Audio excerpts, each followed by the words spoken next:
네, 한겨레 신문 먼저 보겠습니다. 한겨레 신문 8면 보도 내용인데요. 박근혜 전 대통령의 최측근이었던 문고리 3인방 중 안봉근, 이재만 전 청와대 비서관이 어제 법원에 출석을 했습니다. 지난해 12월에 열린 국회 최순실 게이트 국정조사 특별위원회 청문회 출석을 거부한 혐의로 재판에 넘겨져 어제 결심 공판이 진행이 됐는데요. 어제 법원으로 출석하는 모습을 잠시 보시겠습니다. 안봉근, 이재만 전 비서관 두 사람 두 달여 만에 상황이 많이 바뀌었습니다. 국가정보원에서 특수활동비를 많이 받아 챙긴 사건으로 이달 초 전격 구속되면서 양복에서 수의를 입고 법원에 출석을 했습니다.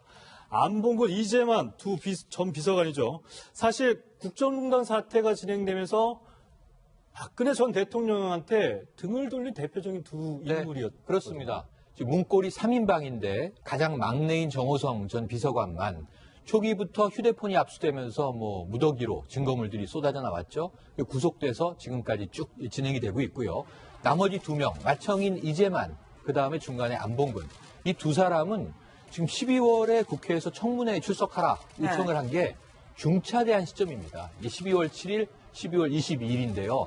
그 사이에 국회에서 탄핵안이 가결되죠.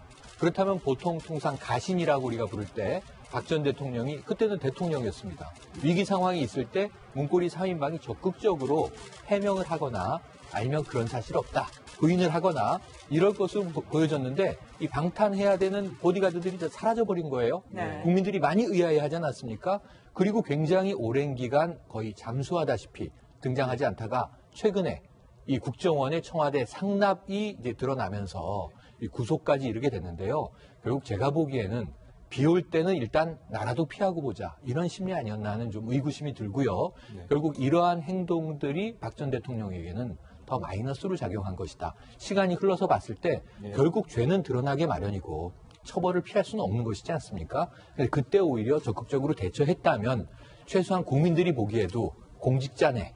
이런 이야기는 나올 수 있을 거고요. 박 전 대통령의 지지 측에서도 지금은 굉장히 미워하는 존재가 돼버렸는데 자신들의 처신을 잘못했다는 생각이 드네요. 네, 지금 화면을 보시면 안봉근 전 비서관 그리고 이재만 전 비서관의 모습입니다. 늘 양복을 입고 있는 모습을 보다가 이 하늘색 수의를 입고 있는 모습을 보니까 이 모습을 보기까지 좀 정말 굉장히 많은 시간이 흘렀다 이런 생각이 들고요. 안봉근 전 비서관 같은 경우에는 헤어스타일도 그전과 많이 달라요.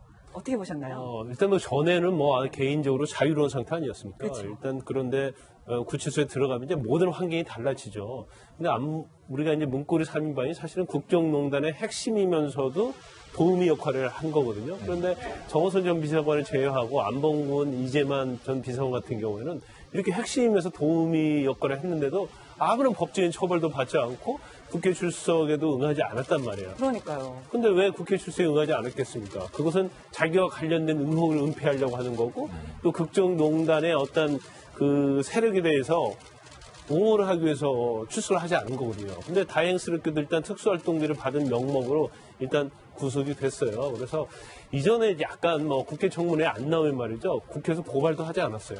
또 나와서 유증해도 잘 고발 안 합니다. 근데 만약 고발해도 벌금 조금 물고 말았어요. 그러다 보니까 국회 청문회 본래의 취지가 많은 진술, 히어링을 하고 어떤 그거에 대해서 법적 대응도 하고 국회에서 어떤 정책도 하고 그래야 하는데 안 나가면 그만두는 거예요. 그런데 이번 기회에 이제 국정농단 사건에서는 유증헌 지금 국정농단 관련된 사람들이 다 재판받고 있지 않습니까? 더군다나 또 출석하지 않은 것도 그전에는 고발 조차를 안 했는데 다 고발했고 검찰은 징역 1년을 또 구형했어요. 1년이요? 네. 그래서 제가 볼 때는 이번 기회를 통해서 굉장히 엄벌을 법원에서 해야만이 앞으로 어떤 국회 청문회가 좀 활성화될 수 있고 국회 청문회가 제 기능을 할 수 있다 저는 그렇게 봅니다. 네, 어제 이제 재판 법원에는 이 문고리 3인방 이외에도 윤전추 전 행정관이 모습을 오랜만에 보였는데 사실 윤전추 행정관 박근혜 전 대통령 그러니까 옥바라지를 하는 것으로도 좀 알려져 있고 실제로 박근혜 전 대통령이 이사를 하면서 그 이삿짐을 직접 이렇게 관리를 하고 한 것으로도 확인이 됐었는데 사실 이영선 전 행정관과 윤전추 전 행정관이 밖에서 많이 활동하다가 이 이영선 전 행정관이 법정 구속되면서 이제는 네. 밖에서 활동하는 게 윤전추 전 행정관뿐이 없습니다. 유일합니다. 아주 유일하고 옥바라지라는 게 눈에 보이진 않지만 지금 구속돼 있는 박 전 대통령에겐 매우 중요한 일이거든요. 네. 그러니까 법정에 갈 때 옷도 갈아입고 하면 그 여러 가지 영치물 그리고 또 그 안에서 비용을 사용하게 되죠. 간식을 사 먹는다든가 뭐 책을 반입한다든가. 그런데 거기에서 이 영치금이 필요한데 이것을 윤전추 전 행정관이 자비로 내고 있다. 이런 이제 보도도 있었어요. 네. 그런데 저는 이게 과연 자비인지 아닌지는 뭐 나중에 또 확인될 대목이라고 봅니다만 어쨌든 누군가 사람이 수발을 들어줘야 되는데 구치소 안에 따라 들어가는 건 아니라 할지라도 이게 지금 가족도 접견을 안 하고 있고 거부하고 있고 네. 이제 변호인은 다 사임해버렸고 네. 그럼 변호인과 접견할 수 없는 상황인 겁니다. 일반 면회만 가능한데 지금 유일하게 박 전 대통령과 바깥 세상을 잇고 있는 고리는 윤전추 전 행정관이 유일하다. 그런데 지금 이 국회 감정 및 이 증언에 관한 법률에서 지금 이 법률로 만약에 실형이 선고돼서 가능성은 낮지만 윤전추 전 행정관이 어떤 사안으로 구속이 된다. 그러면 이제 박 전 대통령은 아무도 바깥 세상에는 도움을 줄 수 있는 사람이 이제 없어져 버리는 거죠. 이것도 좀 문제는 문제라는 생각이 듭니다. 네, 지금 보면 윤전추 행정관을 비롯해서 지금 안봉근, 이재만 전 행정관과 비서관까지 지금 1년을 징역을 구형을 받은 상황인데요. 자, 그런데 이 안봉근, 이재만 두 전직 비서관은 재판부에 이런 얘기를 했다고 합니다. 안봉근 전 비서관 같은 경우에는 이 청문회에 불출석한 것에 대해서 반성을 하고 있다. 선처를 부탁한다. 이런 얘기를 했고요. 이재만 전 청와대 비서관 같은 경우에는 잘못을 인정하고 깊이 뉘우치고 있다. 당시 몸 상태가 안 좋아서 청문회에 출석해서 진술하기 어려운 상황이었다는 점을 참작해달라. 이런 얘기를 했다고 하는데요. 박상희 소장님. 네. 그러면 좀 진작에 반성할 거면 좀 네. 진작에 반성하고 좀 진작에 나오든가 하지.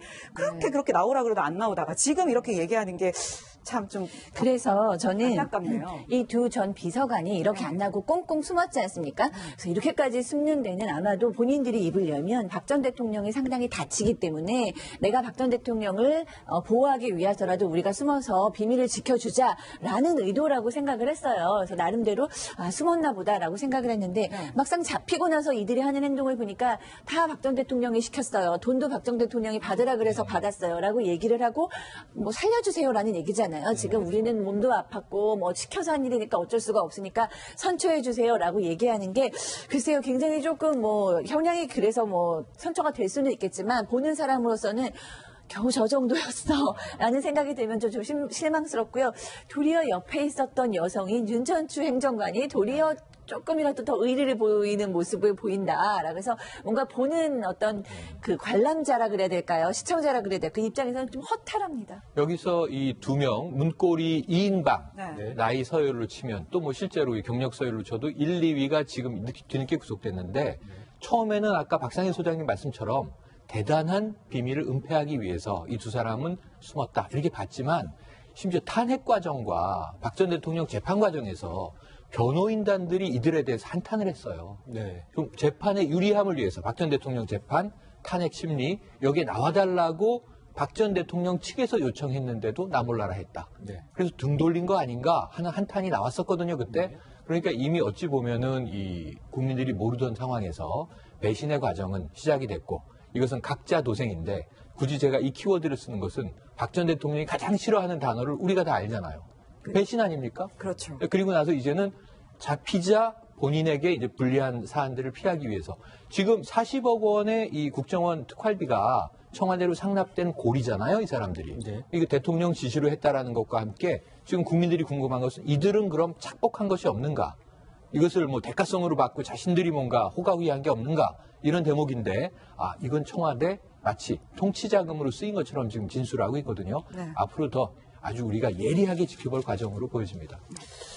네, 사실상 이제 이 국정농단 사태가 이 불거지면서 이 청문회 문제 1년 만에 사실상 결심문판이 나온 건데 다음 달 13일로 이제 예정이 나와 있습니다. 이제 선고가. 네. 이런 부분에서 이 참석하지 않았다. 불출석만으로도 우선 검찰은 1년을 구형을 했는데 실제로 이게 유죄가 나올 가능성이 법적으로 있을까요? 유죄는 뭐 100% 거의 나올 것 같아요. 그런데 단지 이제 양형이 어떻게 될 것인가, 그렇죠. 형량이 어떻게 될 것인가 문제인데, 뭐 아까 제가 했다시피 이전에는 뭐 불출석에 대해서는 뭐 고발도 안 했고 거의 처벌을 안 했어요. 그래서 원칙적으로 이제 일반적으로 이제 벌금형도 될 겁니다. 그렇지만 이번에 재판을 받은 이재만, 안봉근, 인조추 같은 경우에는 좀 다른 사안과 좀 다르게 봐야 된다고 봐요. 왜냐하면 국정농단이라는 이 엄청난 역사적 사건에서 본인들이 어떤 자신의 의혹과 관련된 은폐하고 국정농단의 핵심 세력을 또 옹호하는 이제 그런 취지에서 나오지 않은 거잖아요. 그래서 이건 단순히 일반적인 어떤 증인의 불출석과는 좀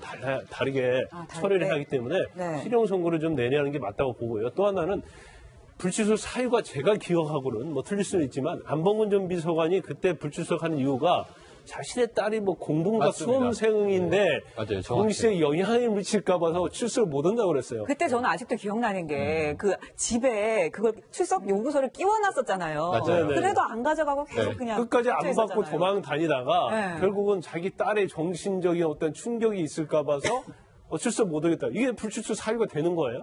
또 이재만 전 비서관 같은 경우는 몸의 상태가 안 좋았다 그러는데 일반적으로 불출석할 때 가장 상투적으로 쓰는 수법이 나 몸 상태가 안 좋아서 못 나간다는 거거든요. 아까 상태는 굉장히 그렇게 안 건강해 보이진 않던데요. 그렇죠. 지난번에 뭐 그 국정원 상납 받은 거 관련해서 뭐 체포될 때도 몸이 아주 건강한 상태였거든요. 그러니까 애를 낳고 뭐 다른 사유를 대자니 그러면 뭔가 증거자를 내야 하거든요. 예. 근데 몸 상태가 안 좋았다는 것은 뭐 병이 들었으면 자료를 내야겠지만 그냥 내가 안 좋다 하면은 뭐 자료 내지 않고도 불출석할 수 있기 때문에 그런 이제 상투적 수법을 썼어요. 그래서 이 일반 불출석과 달리 굉장히 죄질이 불량하다. 그렇다고 한다면 일단 뭐 실형 선고를 해서 좀 엄벌을 해야 한다 이렇게 봅니다. 네, 그런데 이 얘기도 있고요. 또 다음 얘기로 좀 넘어가 보면 어제 이 최순실 씨와 안종범 전 수석의 이 구속영장이 추가 발부가 됐습니다. 재판부는 두 사람 다 도주 우려가 있다 이렇게 얘기를 하면서 발부를 했거든요.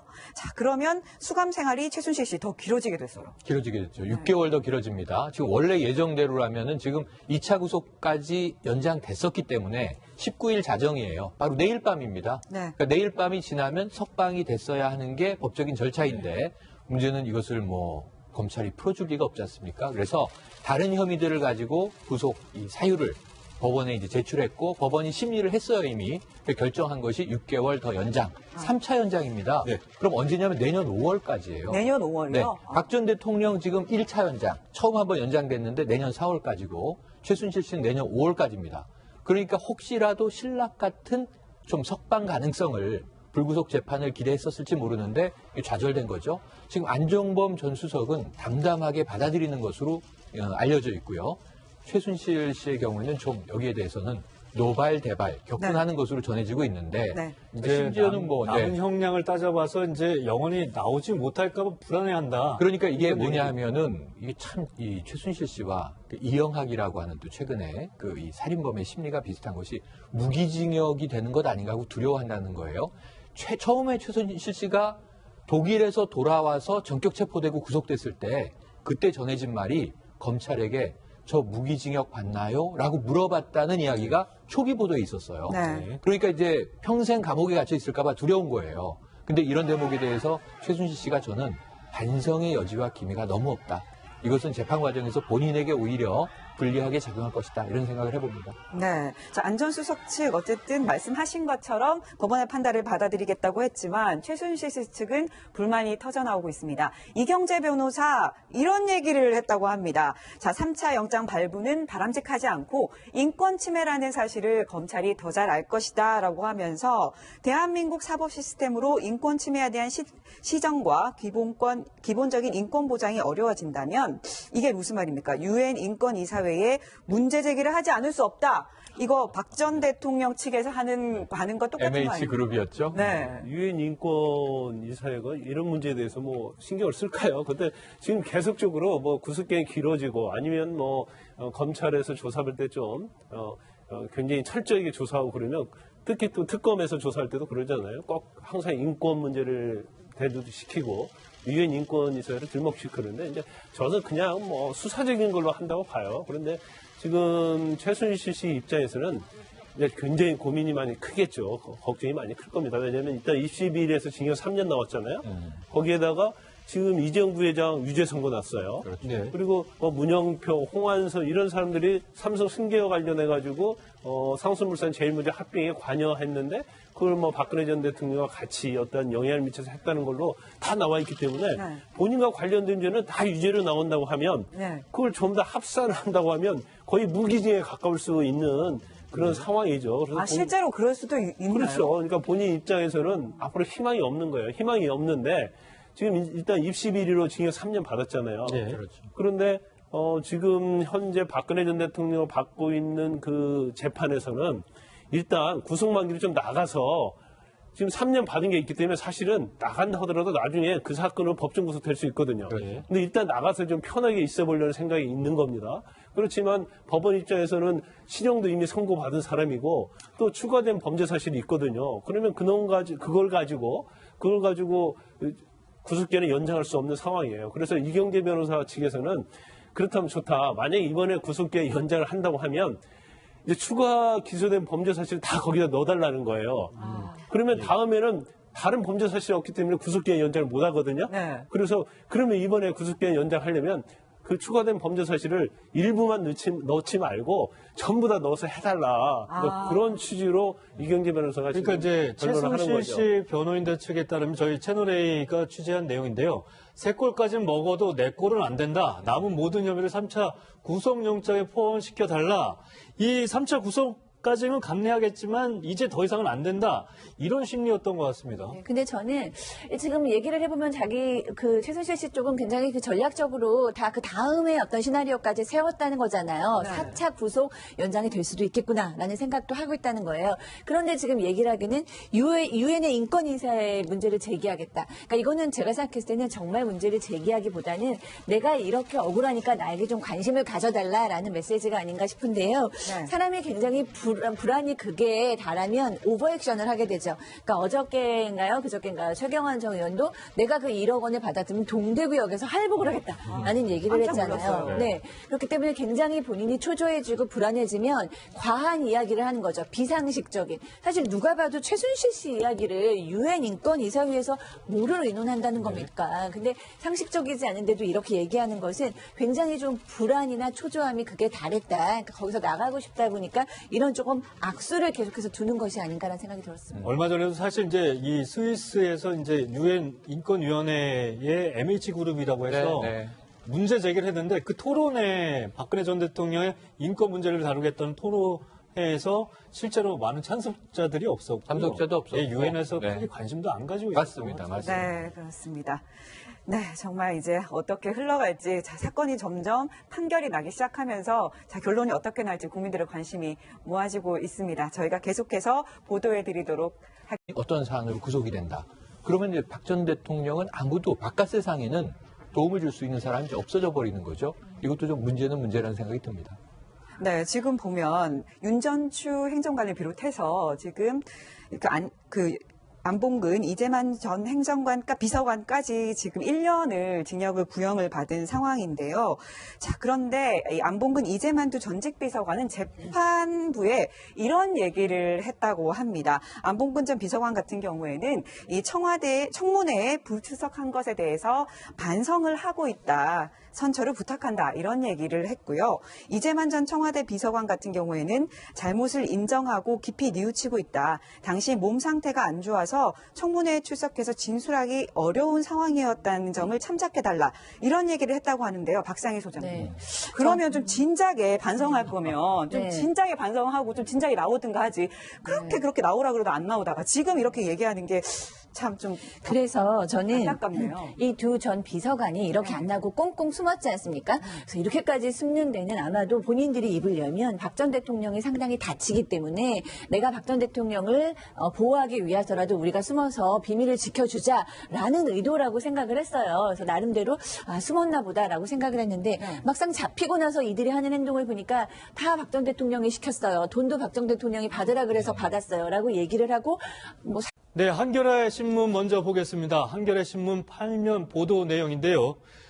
박근혜 전 대통령의 최측근이었던 문고리 3인방 중 안봉근, 이재만 전 청와대 비서관이 어제 법원에 출석을 했습니다. 지난해 12월에 열린 국회 최순실 게이트 국정조사 특별위원회 청문회 출석을 거부한 혐의로 재판에 넘겨져 어제 결심 공판이 진행이 됐는데요. 어제 법원으로 출석하는 모습을 잠시 보시겠습니다. 안봉근, 이재만 전 비서관 두 사람 2달여 만에 상황이 많이 바뀌었습니다. 국가정보원에서 특수활동비를 많이 받아 챙긴 사건으로 이달 초 전격 구속되면서 양복에서 수의를 입고 법원에 출석을 했습니다. 안봉근, 이재만 두 전 비서관이죠. 사실 국정농단 사태가 진행되면서 박근혜 전 대통령한테 등을 돌린 대표적인 두 인물이었죠. 그렇습니다. 지금 문고리 3인방인데 가장 막내인 정호성 전 비서관만 초기부터 휴대폰이 압수되면서 무더기로 증거물들이 쏟아져 나왔죠. 구속돼서 지금까지 쭉 진행이 되고 있고요. 나머지 2명, 마청인 이재만, 그 다음에 중간에 안봉근. 이 두 사람은 지금 12월에 국회에서 청문회에 출석하라 요청을 한 게 중차대한 시점입니다. 이게 12월 7일, 12월 22일인데요. 그 사이에 국회에서 탄핵안이 가결되죠. 그렇다면 보통 통상 가신이라고 우리가 부를 때 박 전 대통령이 그때는 도우미 역할을 한 거거든요. 그런데 정호선 전 비서관을 제외하고 안봉근, 이재만 전 비서관 같은 경우에는 이렇게 핵심임에서 도우미 역할을 했는데도 아무런 법적인 처벌도 받지 않고 국회 출석에도 응하지 않았단 말이에요. 그러니까요. 근데 왜 국회 출석에 응하지 않았겠습니까? 그것은 자기와 관련된 의혹을 은폐하려고 하는 거고 또 국정농단의 어떤 그 세력에 대해서 옹호를 하기 위해서 출석을 하지 않은 거거든요. 근데 다행스럽게도 일단 특수활동비를 받은 명목으로 일단 구속이 됐어요. 그래서 이전에 약간 국회 청문회에 안 나오면 말이죠. 국회에서 고발도 하지 않았어요. 또 나와서 유증해도 잘 고발 안 합니다. 근데 만약 고발해도 벌금 조금 물고 말았어요. 그러다 보니까 국회 청문회 본래의 취지가 많은 진술, 히어링을 하고 어떤 그거에 대해서 법적 대응도 하고 국회에서 어떤 정책도 하고 그래야 하는데 안 나가면 그만두는 거예요. 그런데 이번 기회에 이제 국정농단 사건에서는 유증헌 지금 국정농단 관련된 사람들이 다 재판받고 있지 않습니까? 더군다나 또 출석하지 않은 것도 그전에는 고발 자체를 안 했는데 다 고발했고 검찰은 징역 1년을 또 구형했어요. 1년이요? 네, 그래서 제가 볼 때는 이번 기회를 통해서 굉장히 엄벌을 법원에서 해야만이 앞으로 어떤 국회 청문회가 좀 활성화될 수 있고 국회 청문회가 제 기능을 할 수 있다 저는 그렇게 봅니다. 네, 어제 이제 재판 법원에는 이 문고리 3인방 이외에도 윤전추 전 행정관이 모습을 오랜만에 보였는데 대통령이었습니다. 위기 상황이 있을 때 문고리 3인방이 적극적으로 해명을 하거나 아니면 그런 사실 없다, 부인을 하거나 이럴 것으로 보여졌는데 이 방탄해야 되는 보디가드들이 다 사라져버린 거예요. 네. 국민들이 많이 의아해하지 않았습니까? 그리고 굉장히 오랜 기간 거의 잠수하다시피 등장하지 않다가 최근에 이 국정원의 청와대 상납이 이제 드러나면서 이 구속까지 이르게 됐는데요. 결국 제가 보기에는 비 올 때는 일단 나라도 피하고 보자 이런 심리 아니었나 하는 좀 의구심이 들고요. 결국 이러한 행동들이 박 전 대통령에게는 더 마이너스로 작용한 것이다. 시간이 흘러서 봤을 때 결국 죄는 드러나게 마련이고 처벌을 피할 수는 없는 것이지 않습니까? 그때 오히려 적극적으로 대처했다면 최소한 국민들이 보기에도 공직자네. 네. 이런 이야기는 나올 수 있을 거고요. 박 전 대통령의 지지 측에서도 지금은 굉장히 미워하는 존재가 돼버렸는데 자신들의 처신을 잘못했다는 생각이 드네요. 네, 지금 화면을 보시면 안봉근 전 비서관 그리고 이재만 전 비서관의 모습입니다. 늘 양복을 입고 있는 모습을 보다가 이 하늘색 수의를 입고 있는 모습을 보니까 이 모습을 보기까지 좀 정말 굉장히 많은 시간이 흘렀다 이런 생각이 들고요. 안봉근 전 비서관 같은 경우에는 헤어스타일도 그전과 많이 달라요.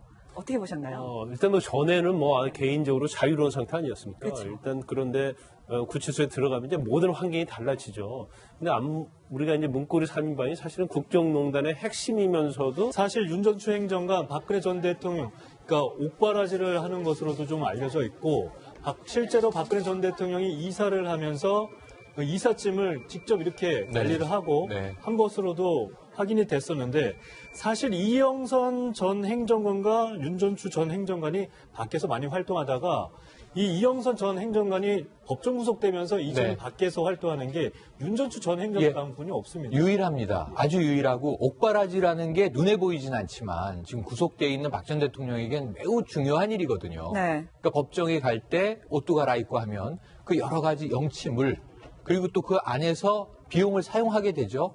간식을 사 먹는다든가 뭐 책을 많이 판다든가 그런데 거기에서 이 영치금이 필요한데 이것을 윤 전 추 전 행정관이 자비로 내고 있다. 이런 이제 보도도 있었어요. 네. 그런데 저는 이게 과연 자비인지 아닌지는 뭐 나중에 또 확인될 대목이라고 봅니다만 어쨌든 누군가 사람이 수발을 들어줘야 되는데 구치소 안에 따라 들어가는 건 아니라 할지라도 이게 지금 가족도 접견을 안 하고 있고 거부하고 있고 네. 이제 변호인은 다 사임해버렸고 그럼 변호인과 접견할 수 없는 상황인 겁니다. 일반 면회만 가능한데 지금 유일하게 박 전 대통령과 바깥 세상을 잇고 있는 고리는 윤 전 추 전 행정관이 유일하다. 그런데 지금 이 국회 감정 및 이 증언에 관한 법률에서 지금 이 법률로 만약에 실형이 선고돼서 가능성은 낮지만 윤 전 추 전 행정관이